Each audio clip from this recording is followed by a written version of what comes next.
Olá, povo de Deus, graça e paz a todos. Hoje nós estamos aqui de volta com mais um texto da Palavra de Deus para meditação. E hoje eu gostaria que você abrisse a sua Bíblia no livro de Apocalipse, capítulo 22, do versículo 10 até o 17. Diz assim a palavra do Senhor: Disse-me ainda, não seles as palavras deste livro, porque o tempo está próximo. Quem é injusto, faça injustiça ainda. E quem está sujo, suje-se ainda. E quem é justo, faça justiça ainda. E quem é santo, seja santificado ainda. Eis que venho em breve, e meu galardão está comigo para dar a cada um segundo a sua obra. Eu sou o Alfa e o Ômega, o princípio e o fim, o primeiro e o último. Bem-aventurados aqueles que lavam as suas vestes no sangue do Cordeiro, para que tenham direito à árvore da vida e possam entrar na cidade pelas portas. Ficarão de fora os cães, os feiticeiros, os que se prostituem, os homicidas, os idólatras e qualquer que ama e comete a mentira. Eu, Jesus, enviei meu anjo para vos testificar estas coisas nas igrejas. Eu sou a raiz e a geração de Davi, a resplandecente estrela da manhã. O Espírito e a noiva dizem: vem. Quem ouve, diga: vem. Quem tem sede, venha. E quem quiser, receba de graça a água da vida. O tema da nossa mensagem de hoje é a última pregação do Espírito Santo. A última mensagem do Espírito Santo. E eu já adianto que esse vídeo vai ter duas partes. Nós vamos estar aqui lendo, versículo por versículo, interpretando, meditando na última mensagem do Espírito Santo na Bíblia. Depois dessa passagem que nós acabamos de ler, você não vê mais nenhum tipo de palavra, de apelo, de convite do Espírito Santo. E o que o Espírito Santo reservou para nós aqui nessa sua última palavra? Logo depois disso aqui, já vem os acontecimentos finais do livro de Apocalipse. Ele começa dizendo: não seles as palavras deste livro, porque o tempo está próximo. O Espírito Santo, ele apresenta para João, através de um anjo, depois que ele fez todas as revelações, ele disse: eu não quero que você cele esse livro, porque o ato de selar um livro ou uma carta significava que aquela mensagem não era para aquele tempo curto ou para um médio tempo, era para um tempo muito longo. Então era um documento, era um livro, era uma carta que era para ser lido ou mencionado muitos anos depois, que não era para ser aberto, não era qualquer pessoa que era para ver aquela informação. Aqui o Espírito Santo está dizendo para João, pouco antes de ele concluir o livro de Apocalipse, pouco antes de finalizar, ele diz: olha, essa mensagem da volta de Cristo, essa mensagem do arrebatamento, eu quero que você não coloque selo, porque eu quero que essa mensagem fique aberta, fique acessível, fique clara. Eu quero que todo mundo tenha acesso a essa informação, porque Jesus está voltando. O arrebatamento da igreja está próximo. E é justamente isso que o Espírito Santo começa a falar na sua mensagem. A introdução da sua pregação é essa. Se você conhece alguém que está fora dos caminhos do Senhor, se você ainda não conseguiu ganhar todas as pessoas da sua família para Jesus, se você ainda tem pessoas longe dos caminhos do Senhor, não celes o livro, não deixe de falar. Por mais que a situação seja desanimadora, por mais que essas pessoas estejam dando muita dor de cabeça, por mais que essas pessoas estejam aprontando, a palavra de Deus diz aqui: não desanima, não fecha o livro, não deixa de falar, não cerra a tua boca, continua pregando, continua dizendo que a importância é voltar para os caminhos do Senhor. Isso é o mais importante, isso é o essencial, isso é o elementar, isso é o necessário para você ir para o céu. Então, o Espírito Santo começa na sua mensagem dizendo isso. Não deixa de falar essa mensagem. Aí ele diz, ele mostra um cenário pouco antes do arrebatamento da igreja. Pouquíssimo tempo antes do arrebatamento da igreja, ele diz: o injusto faça a injustiça ainda. Quem está sujo, suje-se ainda. Quem é justo, faça justiça ainda. E quem é santo, seja santificado ainda. Esse aqui é o cenário. Aqui ele cita um grupo de pessoas que vão estar vivendo da forma como estarão vivendo pouco antes do arrebatamento da igreja. Ele fala do injusto, que vai continuar fazendo injustiça ainda.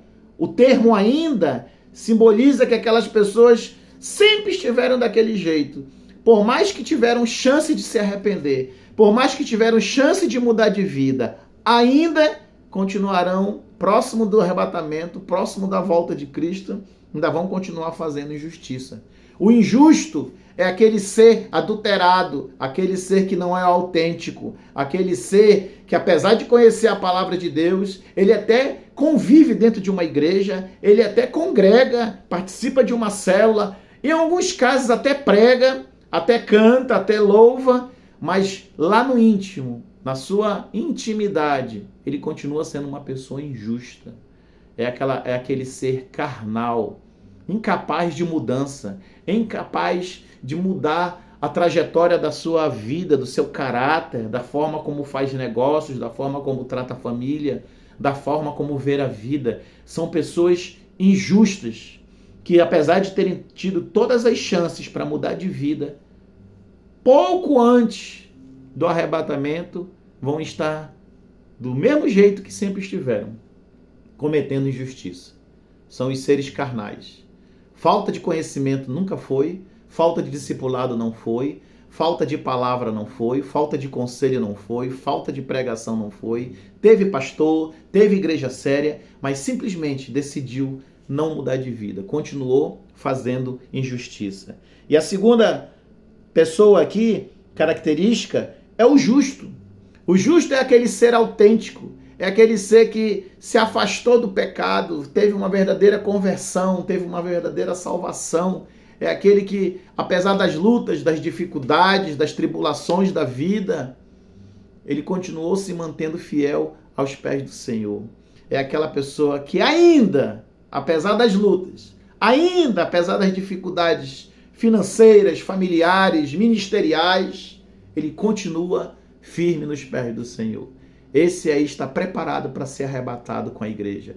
Esse aí é aquele que pode ter começado meio difícil a caminhada cristã, mas ele está terminando uma pessoa justa, uma pessoa sincera, uma pessoa correta. Não estamos falando de perfeição, não estamos falando de um ser que já alcançou o nível espiritual elevadíssimo, não. Nós estamos falando de pessoas que reconhecem suas necessidades, reconhecem seus defeitos, reconhecem seus pecados, lutam, choram, jejuam, pagam preço e mudam de vida verdadeiramente.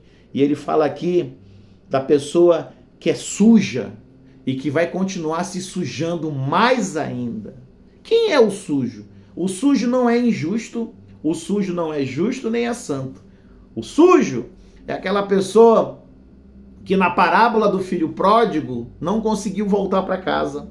É o filho pródigo que se perdeu e continuou no chiqueiro.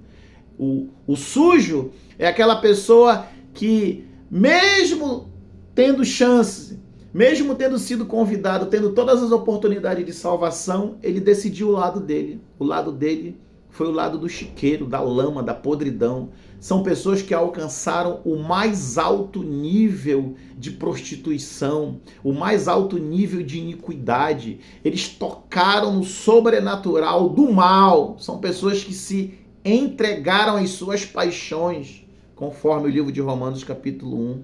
São pessoas que usaram o seu livre-arbítrio nessa terra, nessa vida, para fazer o mal. São os seres malignos, são os seres essencialmente maus. São aqueles que decidiram continuar na pocilga de lama, comendo do babujo dos porcos. E não teve apelo do pai, não teve apelo dos irmãos, não teve mensagem que conseguiu penetrar naquele coração duro de pedra. Ele decidiu continuar uma vida de sujeira, uma vida de pecado, uma vida desviada dos caminhos do Senhor. Estes, pouco antes do arrebatamento da igreja, ainda vão continuar fazendo sujeira. Eles não deixam o Espírito Santo convencê-los do pecado. São seres que se entregaram de corpo, alma e espírito à podridão do pecado. E o quarto grupo de pessoas aqui que o Espírito Santo vai encontrar pouco antes do arrebatamento da igreja são os santos. São aqueles justos, são aqueles santos, aqueles que estão se separando a duras penas, pagando um alto preço pela família, pagando um alto preço pelo casamento, fazendo negócios corretos, pagando o que é devido, não devendo ninguém, tendo uma vida de caráter, uma vida ilibada, e mesmo que isso custe para eles ter uma vida, às vezes, financeiramente modesta, mas são pessoas que não se vendem. O santo não se vende, o santo não olha para trás, o santo não faz negócio com o pecador, o santo não faz negócio com as trevas, o santo não se relaciona com as trevas em matéria de negócios financeiros. O único tipo de contato que ele tem com as trevas, que são com os sujos e com os injustos, é tentar levá-los para a igreja. Então esse aqui são os 4 grupos de pessoas que o Espírito Santo vai encontrar um pouco antes do arrebatamento da igreja. E eu deixo essa mensagem, essa primeira parte da mensagem para você meditar. Em qual grupo você está hoje? E em qual grupo você estará lá naquele dia? Eu quero dizer uma coisa para você. Da forma como você está levando a sua vida espiritual hoje, provavelmente será a forma como o Espírito Santo vai te encontrar no dia do arrebatamento. Queira Deus que você seja uma pessoa justa, fazendo justiça todos os dias. E que seja uma pessoa santa, buscando santidade todos os dias. Porque do contrário, você vai ficar. Fique na paz e até a próxima parte desse vídeo, no nome de Jesus.